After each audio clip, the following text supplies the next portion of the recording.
Shri Ganesha Sharada Gurubhyo Namaha Ramaya Ramabhadraya Ramachandraya Vedase Raghunathaya Nathaya Sitaya Pataye Namaha. Welcome to all for this session on Ramayana to chapter 3 of Yuddha Kanda. In the previous chapter, Hanuman, Rama very happy about the successful expedition of Hanuman in finding Sita.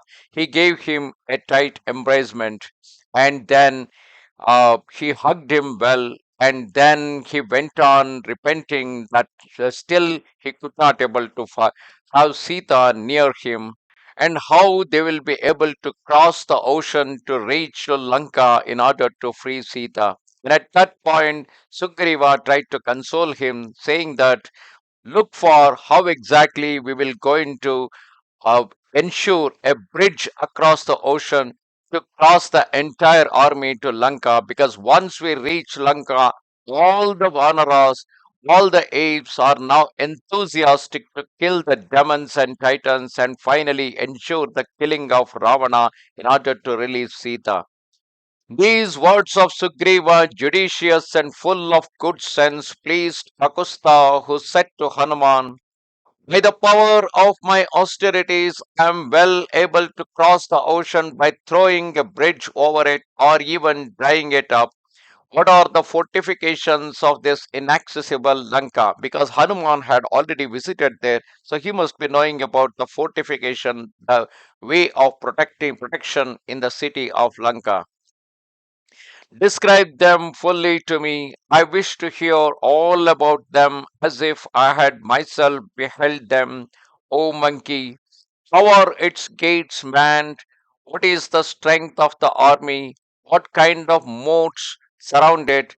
And how are the retreats of the Titans constructed? You did explore Lanka at your leisure when opportunity arose. Now, in the light of your observations, give me exact and complete information thereon. Thus interrogated by Rama, Hanuman, the son of Maruta, the most eloquent of narrators, said, hear, O king, I will tell you the extent of the defenses of the moats and the number of troops guarding that city. I will describe to you the opulence of those titans and the great prosperity of their capital due to Ravana's austerities. I will tell you also of the formidable ocean and the many regiments of infantry and the strength of the cavalry. After this preamble, the foremost of monkeys began to relate lucidly everything he knew and said, filled with happy people, Lanka abounds in elephants intoxicated with mother juice and is swarming with chariots and titans. It has four immense gateways that are extremely high and furnished with strong doors, which are closed with massive iron bars. Catapults, darts, and stones are placed near at hand, capable of repelling the assaults of the enemy, and the valiant Titans have heaped in readiness formidable spears in their hundreds. The city is encircled by a high golden wall, difficult to scale, lined with precious gems, coral, emerald, and pearl. On all sides, awe-inspiring moats of great splendor, filled with icy water, have been dug, which are deep and abounding in crocodiles and fishes.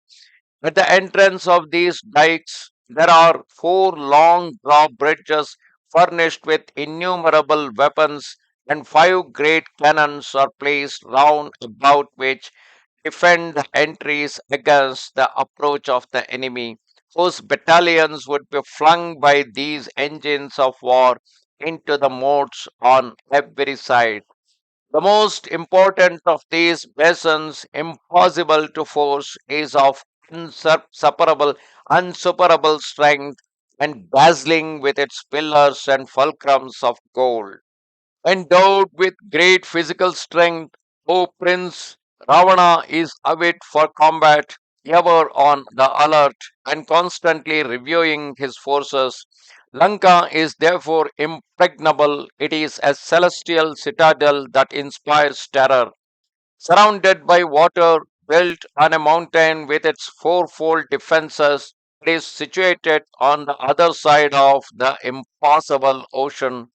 O Rama, there is no vessel can approach it as it offers no harborage anywhere. Built on the summit of an inaccessible rock, Lanka, where horses and elephants abound, resembling the city of gods, is extremely difficult to conquer.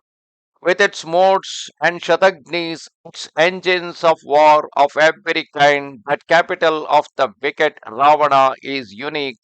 The eastern gate is defended by 10,000 men, all skilled warriors armed with spears, the foremost of swordsmen. The southern gate is guarded by 100,000 warriors, where there a whole army of seasoned fighters is assembled. 10,000 troops armed with swords and shields, all accustomed to the wielding of weapons, defend the western gate. The northern gate is protected by 1,000,000 men who are mounted in chariots and who ride on horses. They are the sons of distinguished families. Titans to the number of hundreds and thousands occupy the center of the city with 1,000,000 tested troops in addition. I have destroyed the ramparts and filled up the moats, and having torn down the walls, have set fire to the town. Therefore, if we can find some means of crossing the Varuna's domain, the ocean, the city will be ours. Let the monkey deliberate on the matter.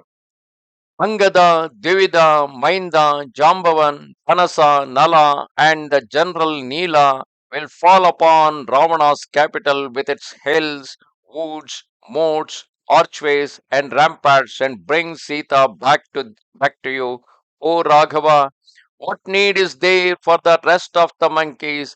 Come, give the command quickly to the whole army of these valiant monkeys, and at a propitious hour let us set out. Thus, Hanuman is trying to encourage Rama regarding the urgency of setting out the expedition to conquer Lanka. Thus, come to the end, chapter 3 of Yuddha Kanda in Ramayana. Namaste Sharada Devi, Kashmira Puravasini, Twamaham Prarthaye Nityam, Vidya Danancha Dehime. Goodbye.